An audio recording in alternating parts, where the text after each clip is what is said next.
Los periodistas. Bueno, hoy recibimos aquí en el espacio de los periodistas al maestro, al profesor de varias generaciones de diferentes carreras, muchas o la mayoría ligadas al tema de la comunicación. Noé Bautista Martínez, ¿no? Así es, Pero Noé, todo el mundo te conoce por tu segundo por mi segundo nombre, que es Ixbalanque. Ixbalanque. Así es. Que es un nombre además muy bonito. No sé Sí. si decirte Noé Ixbalanque, ya ahí la dejamos, ¿verdad? Ahí la Porque dejamos, así es como si te quieres, conoce sí. todo el mundo. A ver, hace unos días estuvo por aquí un psicoanalista, más loco que yo, y decía que México no tiene un proyecto educativo para dejarnos en la cabeza un proyecto de nación. Y que por eso los chamacos, los jóvenes, los niños de hoy día, pues no les importa tanto sacar buenas calificaciones o ser buenos estudiantes o no estudiar, porque se dan cuenta que para tener poder y dinero, o sea, ser presidentes de la República, gobernadores, senadores, diputados, presidentes municipales, regidores o narcos, no hay que estudiar, ¿no? No, de hecho no sé, estorba. Estorba estudiar. Estorba estudiar. Entonces, a ver, dime, en el siglo XXI, ¿qué sentido tiene la educación universitaria? ¿Qué está pasando? ¿Están orientando a los jóvenes a continuar con esta deformación de que para ser ricos y famosos no hay que estudiar? Sí, de hecho, empezamos con estos valores de ricos y famosos, que es uno de los valores que el sistema trabaja, maneja, ¿no? Nos crea el imaginario colectivo, es ser ricos y famosos, tener poder y tener dinero. Y entonces nos muestran cuál es la vía para ello. La vía de la legalidad, que es el trabajo, el esfuerzo, y el estudio te dará fundamentos para esa vía de la legalidad, o está la vía fácil, que es la vía de la ilegalidad, ¿no? Entonces, desde el inicio comienzas a trabajar en ello,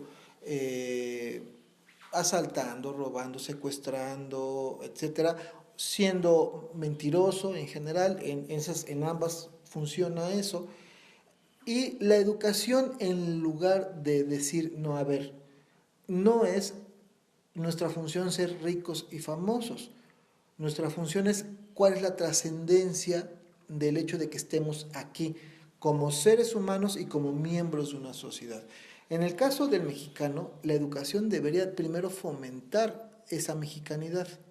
Y eso en la educación básica debería de estar ahí.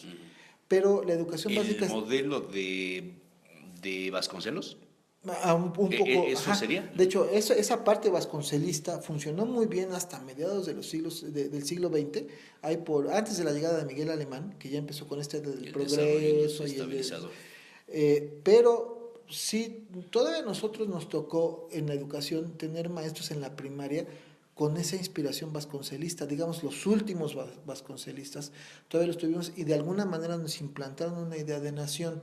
Una idea de nación que además estuvo presente en el arte del siglo XX, este nacionalismo, también en la educación, el muralismo, ¿no? El cine mexicano, la música Silvestre Revueltas, el Indio Fernández. Y hasta Pedro Infante y Cantinflas, ¿no? En la idea de que eso es lo mexicano. Y de alguna manera influyó también en la educación, es decir, en la parte mediática, la parte informal de la educación, está esto que hacen los medios o que hicieron los medios, junto con el arte, a través del proyecto de nación que estaba trabajando después de la Revolución, mucho también trabajado por Vasconcelos, por Lázaro Cárdenas, pero que se perdió en algún momento de la historia, y ese momento de perdición empieza con Miguel Alemán, y yo creo que se consolida en los 70s, sobre todo con el trabajo que empieza a hacer López Portillo y que impone el modelo neoliberal, más económico neoliberal. Con Miguel de la Madrid, ¿no? Y ya se consolida con Salinas. No hay una revisión, no hay una evaluación de los planes de estudios de las universidades de parte de la autoridad para decir esto sí y esto no. Se supone que sí. Cada plan de estudios se tiene que presentar ante la SEP para ser revisado y evaluado. Desde cuál es el sentido de ese plan de estudios, por qué esas materias y por qué esos contenidos. La mayoría de las universidades tiene que tomar el modelo económico, es decir, un plan de estudios que sea atractivo para el mercado. A ver, lo que me estás diciendo es que las universidades, vamos a hablar del caso de México y de Puebla en concreto, En estamos concreto. aquí. La cantidad de las universidades que hay está diseñada más por el mercado, por la demanda, Sí. que por las necesidades de la Sí, sí, región. de hecho las universidades, sobre todo las privadas, pero eso no excluye a las públicas, las privadas también trabajan, primero hacen un estudio de mercado. ¿Qué es lo que quiere el mercado de una carrera universitaria? No qué quiere saber, sino qué habilidades quiere obtener para llegar a esta meta de la fama y de la fortuna, ¿no? Entonces ya no O es sea, tanto ¿qué la carrera me deja vocación. más dinero como ¿Cuál? universidad Sí. o por el número de los Al- alumnos, quiero decir? ajá, el Y al alumno alumno, ¿qué es lo más fácil de estudiar de para ganar estudiar dinero? que no implique esfuerzo y Las que te dé el título, matemáticas, la porque lo que importa es literatura, tener el no. título. Las letras, no. Filosofía no, Filosofía, no. humanidades no, Sí. porque Medicina cada vez menos, menos, ¿no? porque estudia filosofía y los papás dicen, pero de eso de qué vas a vivir de filosofía, ¿no? O artes. O artes, En mi casa yo tengo un ejemplo. humanidades, ¿no? Ah. Sino estudia algo que deje dinero, estudia derecho, sea abogado, contador, A ver. computación. Es un contraste muy fuerte lo que estás diciendo con lo que sucedía en la época del enciclopedismo, por ejemplo. El que no sabía leer y escribir estaba condenado a no ser nadie.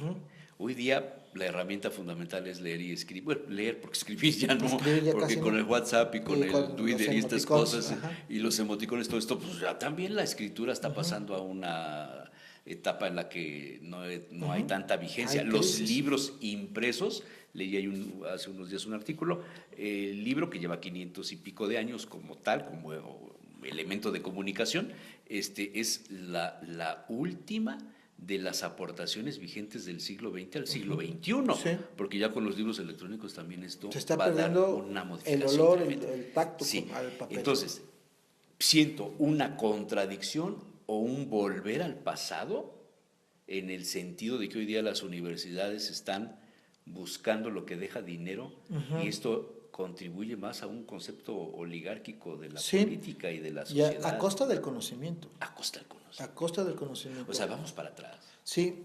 Una universidad, cuando se fundó, ahí a finales de la Edad Media, la universidad. Heidelberg y todas estas grandes universidades europeas. Tenían como finalidad 3 cosas. Y se supone que hasta la fecha una universidad debe tener esas 3 cosas.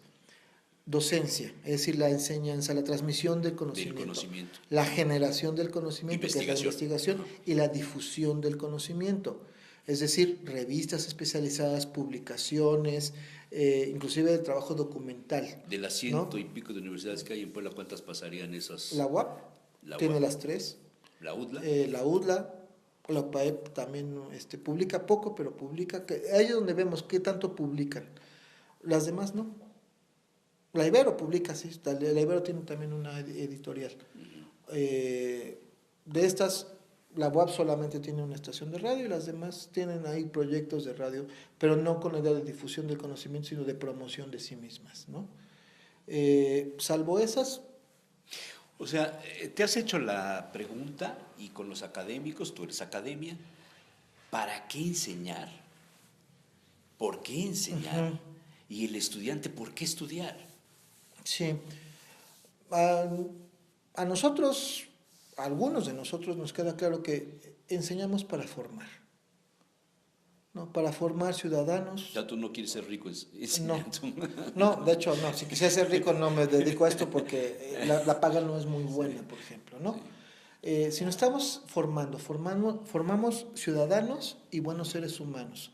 Se trata de eso, de tener esa trascendencia social, humana y cultural, ¿no? Entonces, para eso, en cada carrera, los médicos tienen que formar no médicos que cobren caro, que se especialicen en algo, sino médicos que estén pensando en el ser humano, ¿no? Que así era al principio. Pagar la letra del coche, claro, ¿no? O la tarjeta de crédito. O ya están los chavos que estudian medicina, en un estudio que hicieron estudiantes de comunicación en la UPAEP, encontraron que los estudiantes de medicina deciden estudiar medicina porque piensan en dinero, en poner un consultorio muy caro en un edificio exclusivo y tener clientela de alta, de clase alta, ¿no?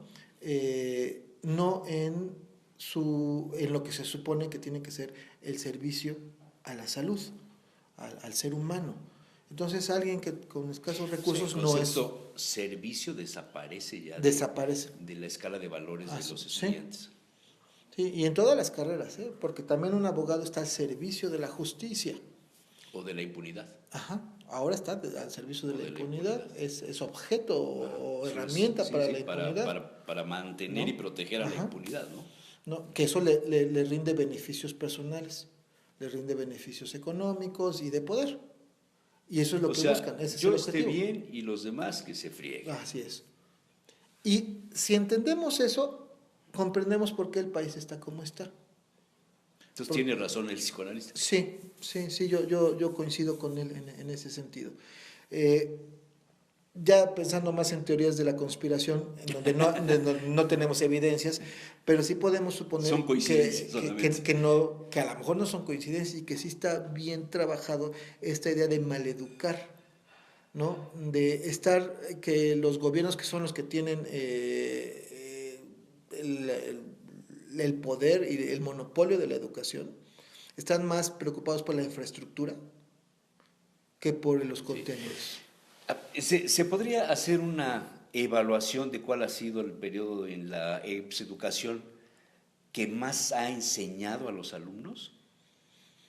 Sí, y yo creo que es precisamente este periodo De vasconcelista. Vasconcelos. Fíjate que cuando yo iba en cuarto año, en la primaria, ya hace algunos años, 1960, por ahí así, en el cuarto año, 62, lo que nos tocaba en aritmética, que en aquella época se denominaba así, era un solo maestro de todas las clases, Claro, ¿no? Había sí, varios sí. maestros, te enseñaban aritmética y te enseñaban los quebrados. Una operación matemática muy simple, muy sencilla, ¿no? Pero que es muy interesante para el proceso del raciocinio. De la ¿no? lógica, Bueno, sí. de la lógica. Y se me atoraban algunas cosas. Y mi abuela, que nació a principios del siglo pasado, no fue a la escuela. En su época había institutriz. No había estoy hablando antes de la revolución, o sea, ¿sí? Entonces había institutriz, ¿vale? Sí. Y veía que me atoraba yo con los quebrados y mi abuela sabía resolver las operaciones de quebrados. Sí. Que le había enseñado la institutriz. De hecho, y para mí era una cosa que no puede ser. Nuestra generación tuvo abuelos ilustrados. Sí. Aunque no hubieran ido a la escuela Sí. o hubieran ido muy poco. A lo Sí. mejor en nuestra generación muchos abuelos eran de primaria nada más. Nada más, pero tenían todos, Pero los, tenían conocimientos, todos los conocimientos. Y hoy día sabemos menos y estudiamos más años. La Claro. prepa creo que ahora es de 3 De años, 3 a mí me tocó de años, 2, a mí también. de 2 y con eso era más que suficiente. Y las carreras, ¿y por qué ahora todo el mundo tiene que ser maestro o doctor? Es esta como necesidad del mercado. O sea, no puedes tú obtener un buen trabajo bien remunerado si no tienes doctorado o si no tienes maestría, un posgrado. Ahora exigen posgrados, ¿no? Que eso no es garantía de saber más, no es garantía de tener mejor habilidades, es solamente tener un título. Y la gente va a estudiar un posgrado con el menor esfuerzo para la obtención del título, del objeto, del papel que dice que eres maestro o doctor. Pero no hay generación de conocimiento, un posgrado ya es investigación y es generación de conocimiento y no la hay, ¿no? Porque precisamente se vuelven objetos de mercado. En todo el país, no la hay en Puebla. ¿Hay algún estado, alguna parte de la República Más bien que se distinga en que sí lo hace? Te puedo, más que de estados, de universidades. La UNAM, por ejemplo. La mayoría de esos posgrados sí son de investigadores y cuesta trabajo entrar a un posgrado, porque hay una evaluación previa. O sea, no cualquiera. La UNAM sigue siendo la mejor universidad del Sigue país. siendo de Latinoamérica, inclusive. De Latinoamérica. ¿No? Por estas exigencias por lo menos a nivel de posgrados. Ya ves que la parte política en la licenciatura es que dejen entrar al mayor número de estudiantes, no importa si tienen ganas de estudiar o no, ¿no? Pero en los posgrados sí. En cambio, en las universidades privadas sí primero está el criterio de mercado. Es decir, ¿qué maestría, qué posgrado es la que le ofrece menos esfuerzo al estudiante de estudiar fines de semana, que no sean tantas horas, que los maestros no les dejen muchos trabajos y que no sea un proyecto de investigación como tal para la obtención del título porque el mercado así lo está pidiendo, porque a su vez el trabajo se los está demandando? Entonces nada más son criterios de mercado, en realidad O sea, no hay una intención de generar conocimiento. Estamos haciendo gente especialista en abrir cajas de zapatos, pero no estamos preparando a la gente que conciba cómo fabricar una caja de Claro, zapatos. ni siquiera pensar en ¿Para qué sirve la caja de modificarla. zapatos? Ajá. Qué fuerte. Sí, Noé, muchísimas gracias. a ti, Espero que nos visites nuevamente. si me invitas, con Padrísimos mucho gusto. comentarios, ¿no? De una reflexión totalmente diferente a lo que hemos venido hablando en estos programas, pero es que hay que ponerse de veras a pensar, ¿eh? Hay que pensar. Gracias. Los periodistas.